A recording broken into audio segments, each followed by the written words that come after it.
Marcos capítulo 4, versículo 35.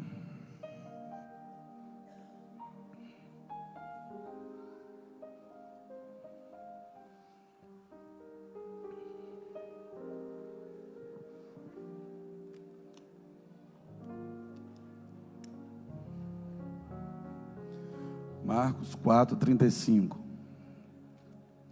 O bom de ter vocês aqui, ter essas crianças aí, por exemplo, que a gente pode pegar essas crianças, ficar com a gente um pouquinho, né? Fica com a gente um pouquinho. Quando for para trocar fralda, a gente devolve a vocês. Quando estiver chorando, a gente devolve a vocês. Mas a gente pode também, pode. Não, vocês não vão me emprestar, não? Eu vou pegar o Joaquim no colo, vou pegar a Isis também, vou apertar, vou cheirar. Aí quando der aquele choro alto, eu falo, toma aqui. Eu amo criança, gente. Vamos lá. Marcos 4, 35, quem encontrou faz um barulho. E naquele dia, sendo já tarde, disse-lhes, passemos para o outro lado. E eles, deixando a multidão, o levaram consigo, assim como estava, no barco. E havia também com ele outros barquinhos. E levantou-se um grande temporal de vento, e subiam as ondas por cima do barco, de maneira que já se enchia. E ele estava na popa, dormindo sobre uma almofada. E despertaram-no, dizendo-lhe, mestre, não se te dá que pereçamos? E ele, despertando, repreendeu o vento e disse ao mar, cala-te, aquieta-te. E o vento se aquietou e houve grande bonança. E disse-lhes, por que estáis tão temerosos? Como não tendes fé? E sentiram um grande temor e diziam uns aos outros, mas quem é este, que até o vento e o mar lhe obedecem? Senhor, a cada dia nós queremos mais revelações acerca de quem o Senhor é, porque assim descobrimos também quem somos no Senhor. A palavra do Senhor faz com que, meu Pai, a gente se aproxime de uma forma tão especial, percebendo detalhes daquilo que o Senhor de fato é. O Senhor é amor, o Senhor também é fogo consumidor. O Senhor é justiça, o Senhor é bondade, o Senhor é alimento precioso, o Senhor é amigo verdadeiro, o Senhor é Pai, o Senhor é Senhor. Mais uma vez nós somos gratos, Senhor, penúltima ceia do ano, e aqui estamos nós. Nada nos arrancou da tua presença, nada nos separou do amor do Senhor que está em Cristo Jesus. Oh Deus Santo, quem aqui dentro está nessa manhã de ceia, já pode levantar a voz e dizer, sou mais que vencedor em Cristo Jesus. Obrigado por tanto, Pai. Fala, teus filhos ouvem, em nome de Jesus, amém? Pode se assentar. A gente costuma dizer que Jesus atravessou o mar, e a gente tem algumas referências de mar na nossa cabeça. Se a gente usar como referência a imagem de mar que a gente tem na nossa cabeça, mais próximo de nós aqui, a gente usa farol. Aí farol parece que não gosta da gente. Quando a gente entra, quer jogar a gente lá em cima, né? Não sei se é assim com você, mas farol tem alguma coisa comigo, porque ele não gosta de mim, no mar. Quando a gente entra, ele quer jogar a gente para fora. E a gente passa a ter esse tipo de referência na nossa cabeça quando a gente fala mar, se a gente pensar naquilo que está mais próximo de nós. Então, quando a gente pensa mar e tem, por exemplo, farol como uma referência, a gente pensa em ondas grandes, arrebentação, aquele barulho das ondas quebrando, aquela força dela voltando e arrastando alguns irmãos. Mas o que Jesus atravessou não foi um mar, apesar de a gente ter ou falar como se fosse um mar, mas era um lago. Era o lago de Genezaré. Era tão grande que era chamado por eles de mar. E o que é um lago? Água que se acumula em depressões. Em algumas situações por uma ação vulcânica, outras simplesmente porque ali é uma parte baixa e é acúmulo de água de chuvas. Em algumas situações, acúmulo de água de uma nascente que é próxima. Qual a diferença de um lago, por exemplo, uma lagoa? É que o lago é maior. Aí se a gente pensar em lagoa, a gente vai ter como base a lagoa também, que é mais próxima da gente, onde você já comeu um peixinho frito, comeu com espinho e tudo, e tem gente que tem maior alegria de falar isso, Lagoa de Cima. Você lembra do batismo, né? O perigo de Lagoa de Cima é você mergulhar e olhar para o lado, tem um negócio boiando aqui do seu lado, porque eu não acredito que as crianças saiam de dentro da água para suas necessidades. Então, aí a gente passa a referência de mar, farol, a referência de lagoa, mas que é mais próxima de um lago, Lagoa de Cima. Só que quando você vai à Lagoa de Cima, você não espera encontrar em Lagoa de Cima, por exemplo, você encontra o que você encontra em Farol. Você não espera chegar em Lagoa de Cima e encontrar uma onda de 2,5 metros arrebentando na margem. Você não espera isso. Você não espera entrar em Lagoa de Cima e de repente vir uma onda atrás da outra, te puxando para baixo, te socando na areia, esfregando o seu nariz. Não, você não espera isso que acontece em Farol. Você não espera ondas em uma lagoa, em um lago. Pois é, por quê? Porque lago é lugar calmo. As águas de um lago têm como característica serem águas calmas, tranquilas.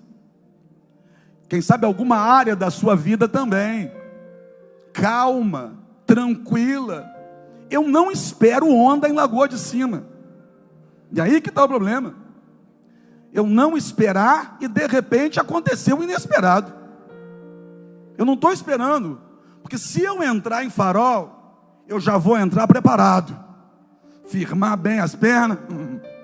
Não dá para ficar muito retinho, tem que ser uma posição que você fica firme na areia, ou tenta pelo menos. Você já entra preparado, porque você já espera que vai vir uma onda contra você, e o intuito daquela onda parece que é te matar. Estou falando de Farol. Agora você não espera isso em Lagoa de Cima, gente. Você entra lá, você fica lá, você espera outra coisa, até um negócio passar boiando. Agora, uma onda para te arrebentar na areia, você não espera. Então você não espera que você vai entrar com um barco em um lago e de repente o barco que você está vai ser açoitado pelas ondas. Porque lago é água calma, tranquila. E aí que está o perigo de você não esperar, e por não esperar, não se preparar para aquilo, e de repente aquilo acontecer, e te pegar pelo pé, acontecer de surpresa. Porque não vem dizer para mim que essa turma aqui esperava esse negócio aqui, porque não esperava não esperava.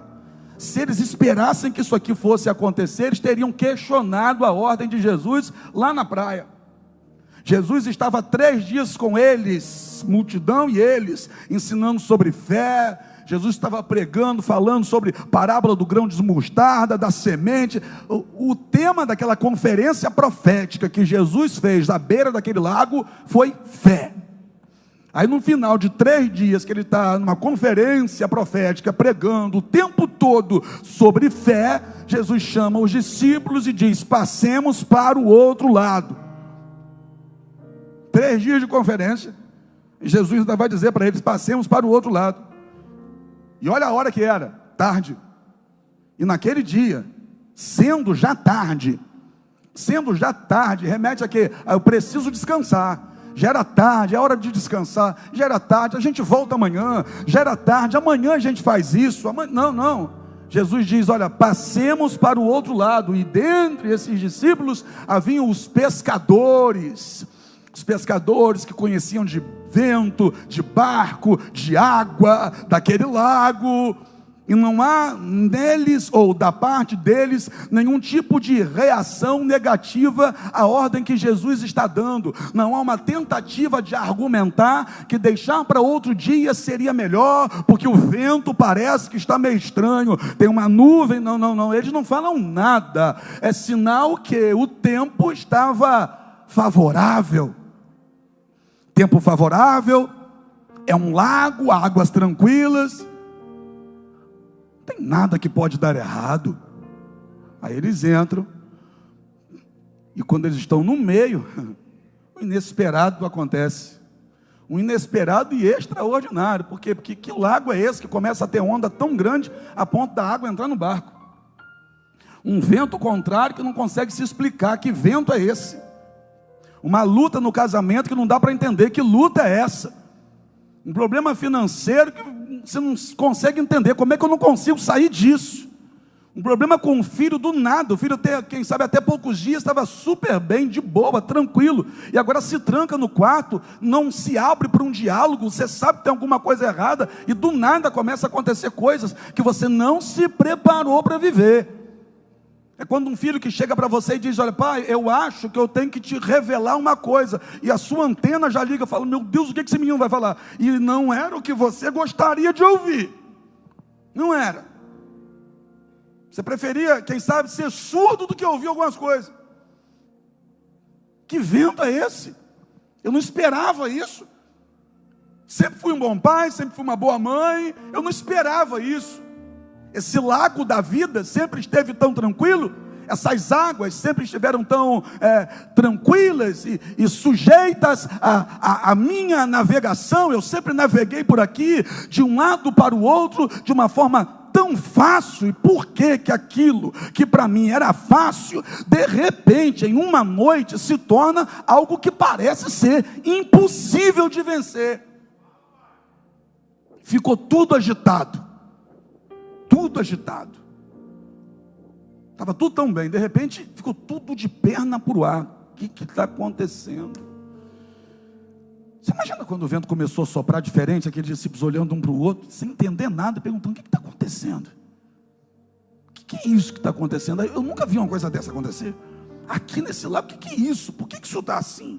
Que negócio é esse? Aí eles ficam com medo. E aí a gente julga. Mas quem não ficaria? Quem não ficaria? Se eu não me preparei para aquilo, eu não esperava que aquilo fosse acontecer, e de repente aquilo vem como uma bomba em cima de mim, como é que eu não ficaria com medo? Como? Estava tudo tão bem, de repente eu senti um caroço.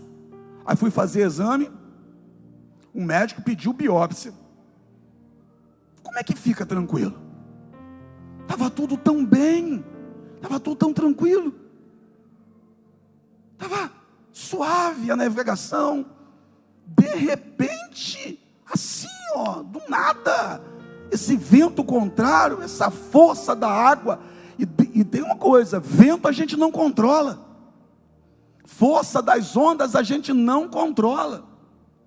Quando é algo forte, mas que a gente ainda tem um certo controle, vá lá.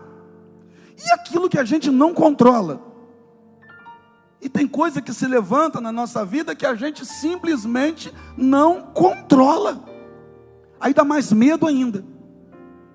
Porque a gente não tem gerência nenhuma sobre aquilo que está acontecendo. E aquilo que está acontecendo parece que é para acabar com a gente. Parece que é para matar a gente de uma vez por todas. Aí eles sentiram medo. Medo. Só que eles, lá na praia, a conversa de 3 dias foi sobre fé. Olha a importância de não esquecer do último culto. Você lembra o que eu preguei no último culto?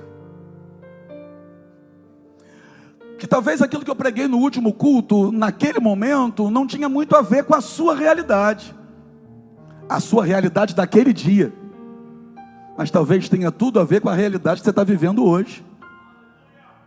Porque quando a palavra de Deus vem, ela não vem por acaso, ela vem por uma causa.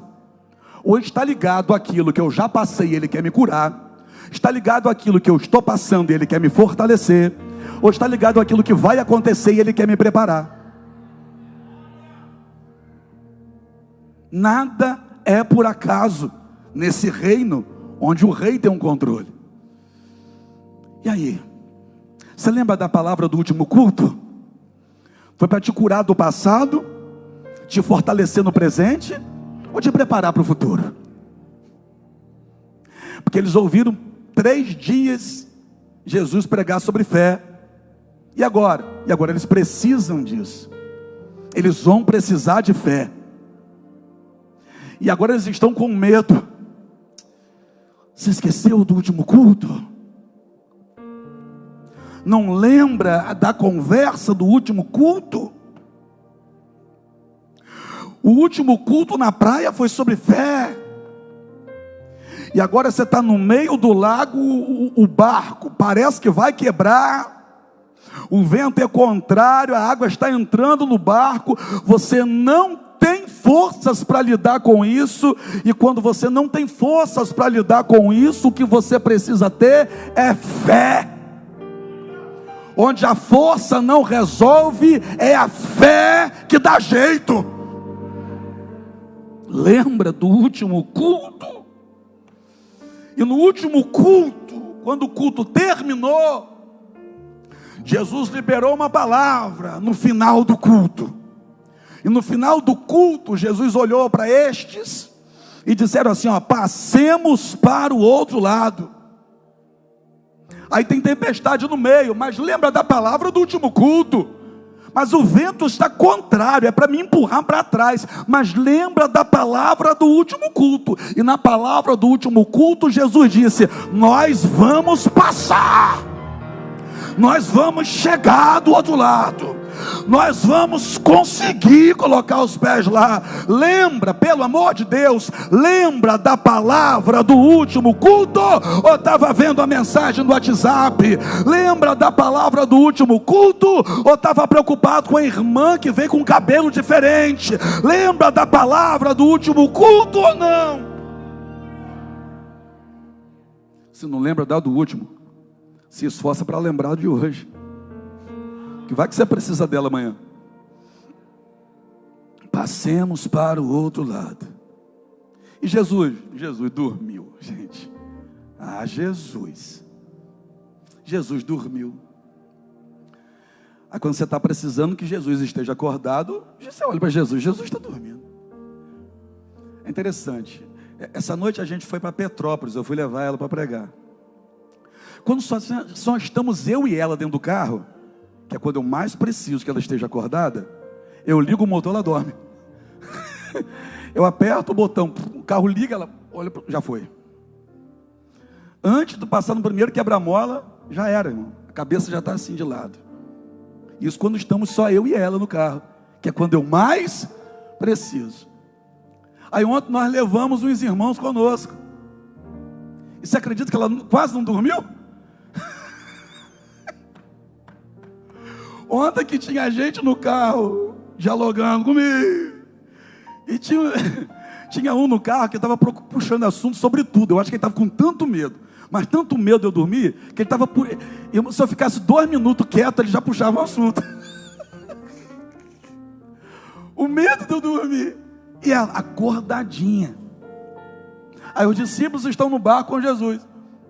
E quando os discípulos mais precisam que Jesus esteja acordado, quando eles olham, Jesus está dormindo. Que coisa. Só que tem um detalhe. Jesus dormiu antes da tempestade chegar. Jesus não dormiu no meio da tempestade. Ele não adormeceu, não pegou no sono no meio da tempestade. Antes da tempestade chegar, Jesus estava dormindo. Aí ninguém falou nada, está todo mundo quieto. Só que quando a tempestade se levanta, eles olham para Jesus e na cabeça deles está a seguinte dúvida: que negócio é esse que ele está dormindo? Como é que pode continuar dormindo com uma tempestade dessa? O que eles não sabiam, Bruno, é que quem estava dormindo eram eles. Quem estava dormindo eram eles, que ouviram 3 dias na conferência profética pregações sobre fé, e agora quando precisam lembrar do último culto, não estão lembrando de nada, não estão lembrando do que Jesus ensinou na praia. Dormiram. Porque quem não lembra da palavra do último culto e chora hoje por coisa que Deus já avisou ontem, dormiu no culto.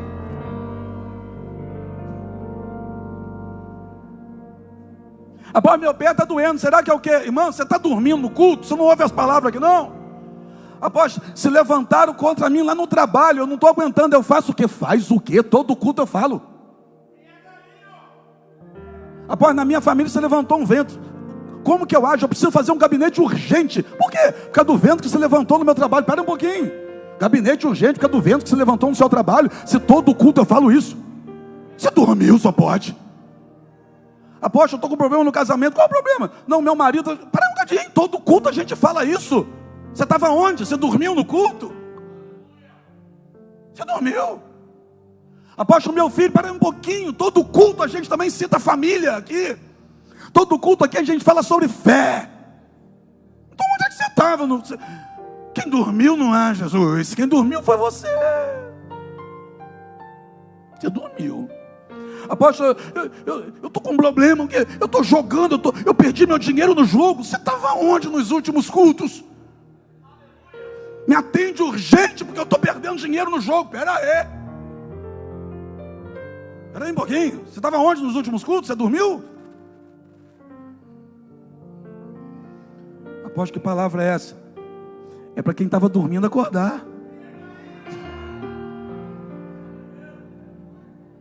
Não é possível que ele continue dormindo. Tudo bem que ele pegou no sono antes da tempestade, mas no meio da tempestade ele não acorda. Não é possível que ele esteja dormindo. Quem estava dormindo eram eles. Por quê? Porque desde o começo ele disse que chegariam do outro lado. Então quem dormiu e não ouviu direito isso, está com medo de que não vai chegar lá. Como assim? Quem dormiu e não ouviu isso, está com medo de chegar no outro lado. Mas para quem esteve bem acordado, a palavra era: passemos para o outro lado. Não tem vento, não tem água, não tem mar revolto, não tem tempestade, não tem demônio, não tem principado, não tem potestade, não tem nódulo, não tem caroço, não tem desemprego, não tem dívida, não tem perseguição no trabalho, não tem cunhado fofoqueiro, não tem sogra atribulada, não tem nada que te impeça de viver a promessa que ele liberou no último culto. No último culto ele liberou uma promessa, e ele não é homem para que minta, não é filho do homem para que se arrependa. Respira, engole a voz de choro, você vai chegar do outro lado.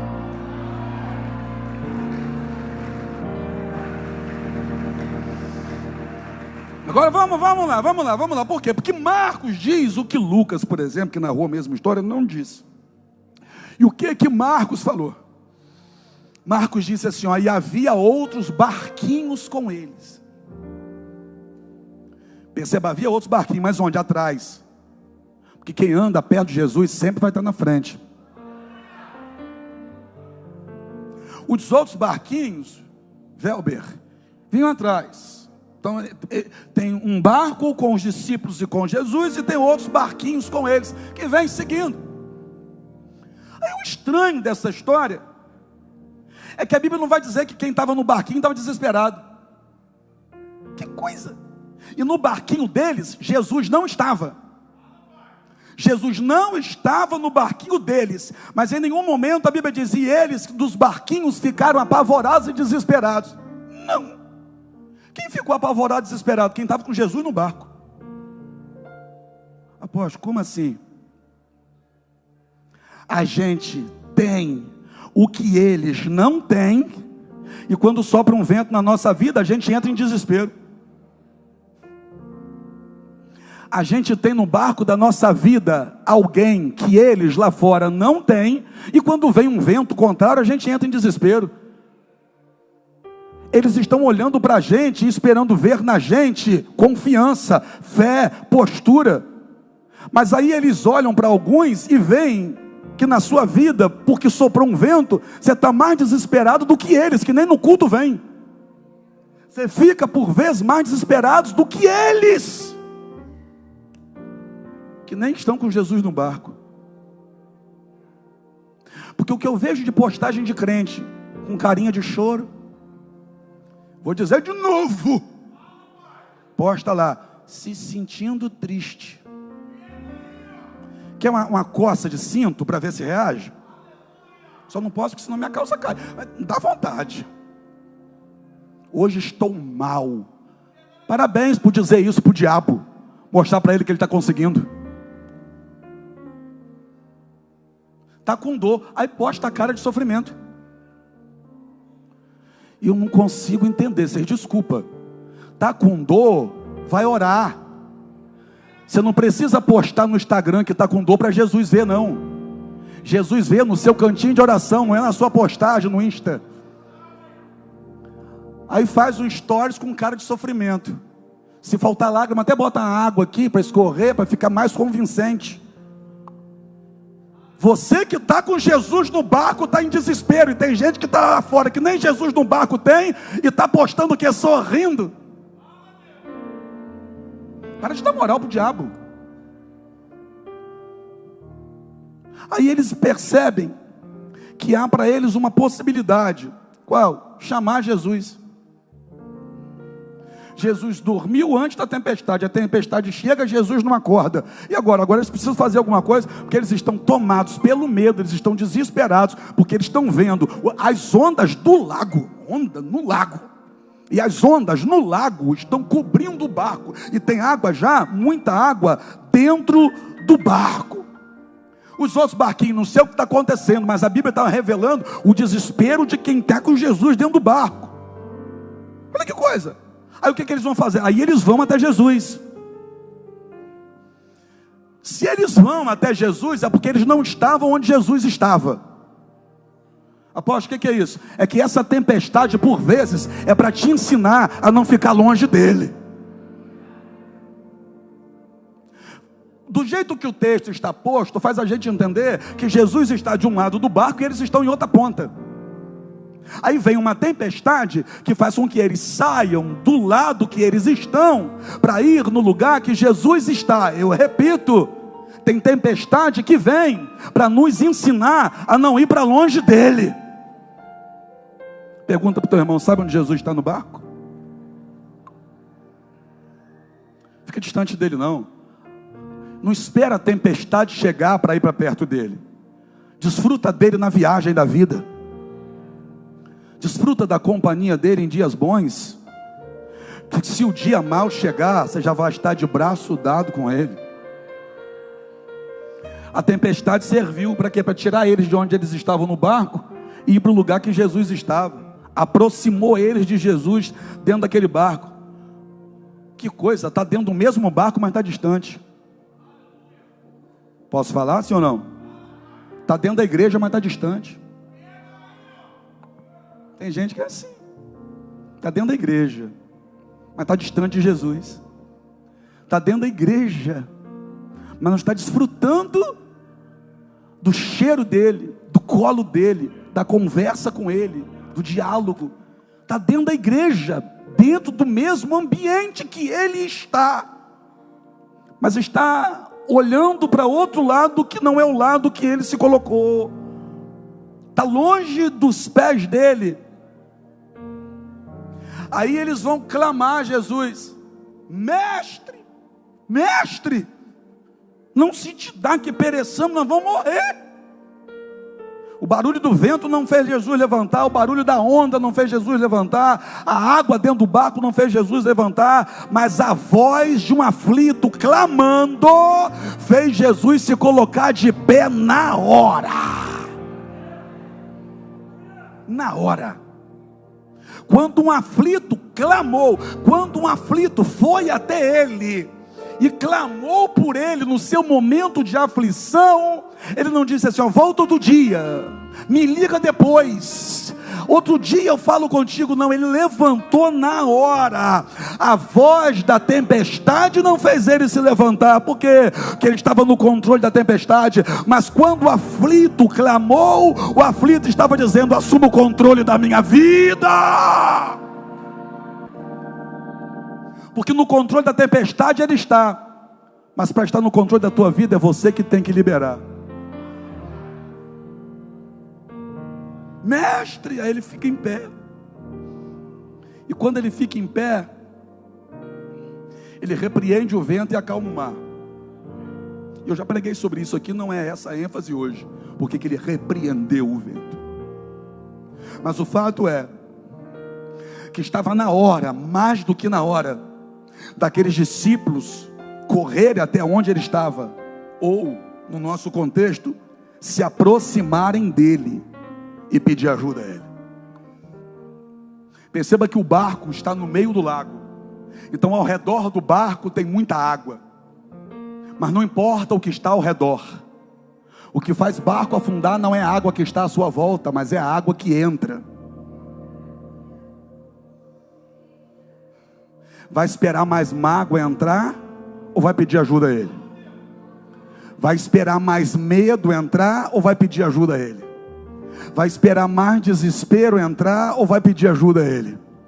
Vai esperar mais angústia entrar ou vai pedir ajuda a Ele? Vai esperar mais ódio por alguém que está te perseguindo entrar ou vai pedir ajuda a Ele? Porque não é o que está à sua volta, é o que você permite que entre, que afunda você. Apóstolo, lá no meu trabalho tem muita perseguição. Todo lugar tem perseguição. O problema é se você deixar ela entrar. Enquanto ela estiver à sua volta, vá lá, segue em frente. Agora, quando você deixa essa perseguição entrar, aí ela afunda você, te impede de avançar. Eles clamam, Jesus levanta, repreende o vento. A água que já estava dentro do barco agora, a água que estava dentro do barco, depois que Jesus repreendeu o vento e acalmou o mar, precisa ser tirada. Que você percebe no texto que já tinha água dentro do barco. Jesus repreendeu o vento, Jesus acalmou o mar, mas Jesus não tirou a água de dentro do barco. Por quê? Porque quem deixou entrar foi os discípulos. Como demorou a chamar Jesus, deixou a água entrar. Quanto mais tempo eles levaram para chamar Jesus, mais eles permitiu que a água entrasse. Aí Jesus repreende o vento, acalma o mar, mas não tira a água do barco. Por quê? Porque aquilo que você deixou entrar, prepara o seu baldinho, que quem tem que tirar é você. É você que tem que se livrar dessa mágoa hoje aqui no culto de ceia. É você que tem que se livrar desse ódio hoje aqui no culto de ceia. É você que vai se livrar dessa angústia hoje aqui no culto de ceia. É você que vai pôr esse medo para fora hoje aqui nesse culto de ceia. Tudo aquilo que você permitiu que entrasse, está quase afundando o teu barco, hoje você vai colocar para fora. E pode ficar tranquilo, porque a tempestade já acabou, mas não deixa nada dentro de você que a tempestade gerou. Eu não sei o que está dentro de você que foi gerado pela tempestade, mas tudo aquilo que foi gerado pela tempestade, que você permitiu que estivesse aí dentro, quem tem que colocar para fora hoje é você. Só que tem um detalhe: você não tem que parar para colocar para fora. Você tem que colocar para fora e continuar seguindo em frente. Você tem que colocar para fora e continuar remando. Posso falar para o corpo de trabalho? Que hoje é muita gente no corpo de trabalho. Apóstolo, eu vou ficar no banco um pouquinho até eu resolver isso aqui. Não. Não, é. Vai tirando e andando, vai tirando e andando, vai tirando e andando, porque você já perdeu muito tempo tentando lutar contra a tempestade sozinho. Agora que Jesus acalmou o vento, repreendeu o vento e acalmou o mar, não para tirar a água, não.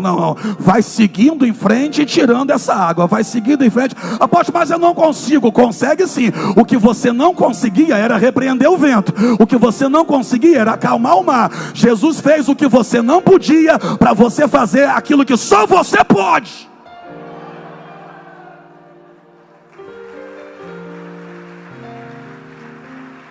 Fica de pé para a gente terminar. Jesus fez o que você não podia, para você fazer aquilo que ninguém pode fazer por você. Porque a água do teu barco, quem tem que tirar é você. Eu tiro do meu.